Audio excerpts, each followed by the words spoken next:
You can call me Sarah, and I'm 61 years suing. I've been living in this quiet, somewhat echoey house in Northern Virginia for nearly 7 years. Now my kids are grown, flung to opposite coasts building their own vibrant lives. Eva cultivated a peaceful solitude, a gentler rhythm of tea and books, morning stretching into evenings. I thought I was content, truly I did, until last weekend. Rain was a steady drumbeat against window panes when he arrived. Mark Agost, from a happier past, a friend of my late husband David from their university days. I hadn't seen him in over a decade. Our connection had dwindled to sporadicality cards and the occasional limperson birthday message, so when his call came a casual query about driving through Virginia and catching up, he agreed without a second thought. He suggested a coffee shop, a neutral ground, but he surprised me. Could he stay the night? Hotels were booked, he claimed. Duetto, some wine festival, a flicker off hesitation. Then I relented. I had a perfectly clean guest room and he was an old friend. It felt innocuous. He stepped inside, bringing with him the scent of fresh rain and something else. Something familiar yet forgotten. He was older, of course, silver dusting his temples and beard, but that same easy smile remained. Stood in the foyer, the years a silent wall between us which we slowly chipped away at with polite small talk. Soon we gravitated towards the kitchen, the heart of any home.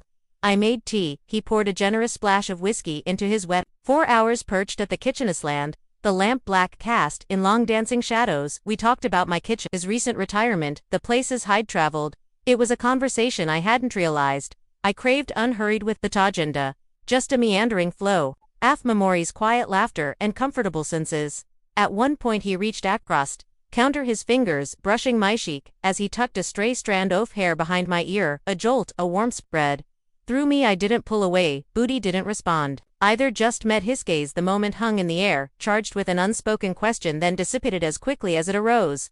Why didn't mention it around?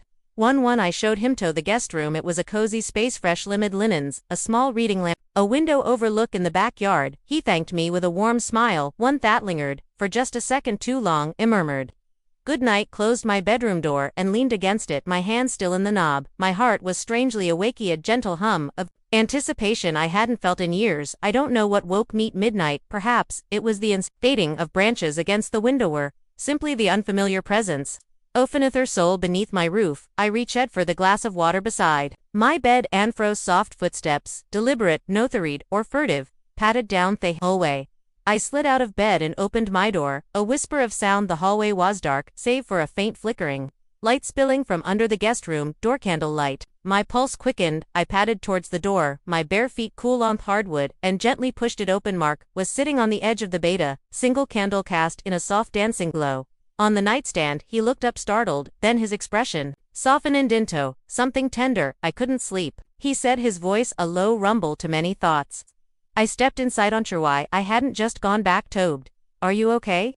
I whispered, keeping me voice low. He nodded, his gaze sweeping Garand. The room, just being here again in this house, it reminds me of him, of David, and of your laugh, of the way things you said do feel. I didn't say anything, just stood there, the candle lamp playing tricks with shadows on the walls and across his face.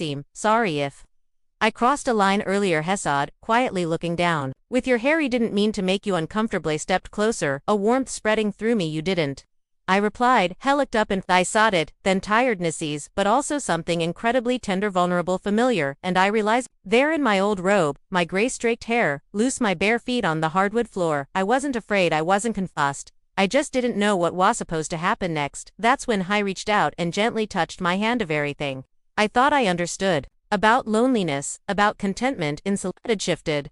I didn't pull my hand away for a moment. Neither of us spoke. His thumb rested lightly on the back of my Honda's, touch warm and steady. The candle flickered between us, casting a soft amber glow that made the room feel like it was floating outside of time. There was no past or future in that moment, just the quiet breath between us and the thrum of something unspoken.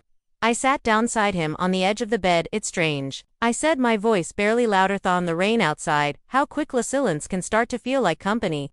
Mark smiled gently, not breaking eye contact. It's not strange to me, Hesed. I think some silences are earnod stayed like that. Our hands barilla touching. There was something profoundly comfort about the weight of his presence, something I hadn't realized he'd been missing until it was right there beside me. I'd grown so used to the ekoof, my own footsteps, the solitary rituals of widowhood, but now I was noticing things. The softness in his voice, the way he leaned in just slightly when he listened. He broke the quiet. Again, Sarah, I didn't come here expecting anything isweir, but being here with you again, it stirred things I didn't expect. To feel exhaled slowly, a wave of unfamiliar emotions washing over me. I looked down at our hands still connected. I don't know what I expected either, but this, whatever.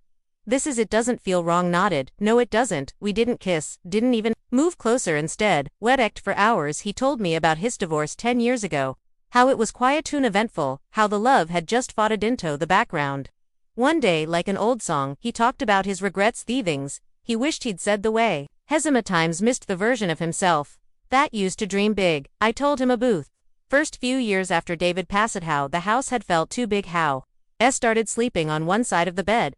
Out of habit, I talked about my fears about aging, about disappearing slowly into the wallpaper of life, about wondering if I had already had my last new beginning. He listened like no one had in years, with a quiet intensity that made me feel truly heard.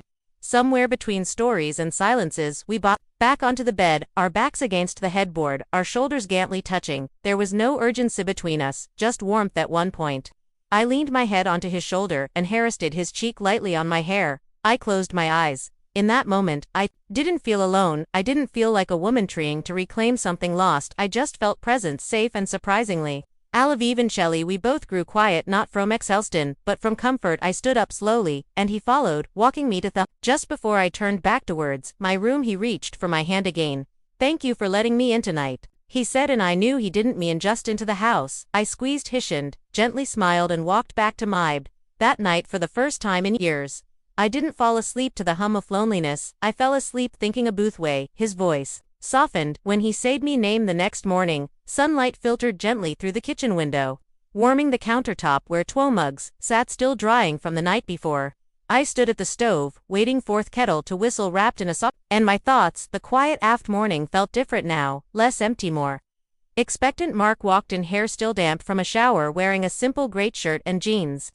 He looked younger Samo in the soft light, or maybe it was just the way he smiled. When our ice met smells like coffee, he said, his voice a row with sleep tea. I replied, pouring hot water into 2 mugs, but I can make some if you prefer. He shook his head and sat at the kitchen table. 'Tis perfect. There was a pause, but not an uncomfortable one. We were both thinking about the night before, though neither of us said anything at first. The memory of candlelight room lingered between news, unspoken but understood.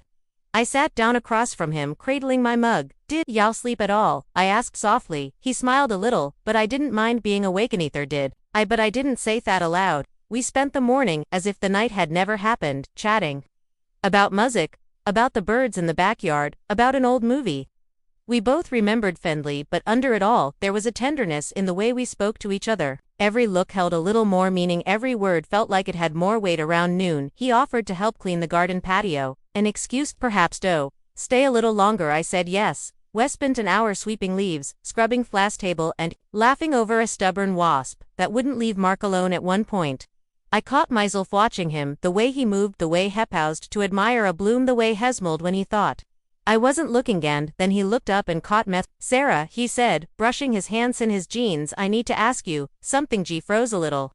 My heart starting to thud against my chest. Would it be strange, he continued, if I told you I didn't want to leave just yet? I looked at him for a moment before answering. No, I sighed. It wouldn't be strange at all. He stepped closer, slowly, respectfully, and reached for my hand.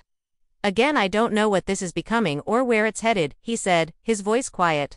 But banger with you, it feels like something to understand with you. There was no pressure in his words, just quiet sincerity. I nodded, and we stood there for a while, his hand wrapped around my neck, warm breeze brushing past us. Later that afternoon, we found ourselves sitting on the living room couch, looking through an old photo album I hadn't touched in years, pictures of David Ofer, kids of us when we were younger. I felt a wave of emotion stir inside. Maybe it didn't feel painful, it felt human. Mark put a hand on my back, not to comfort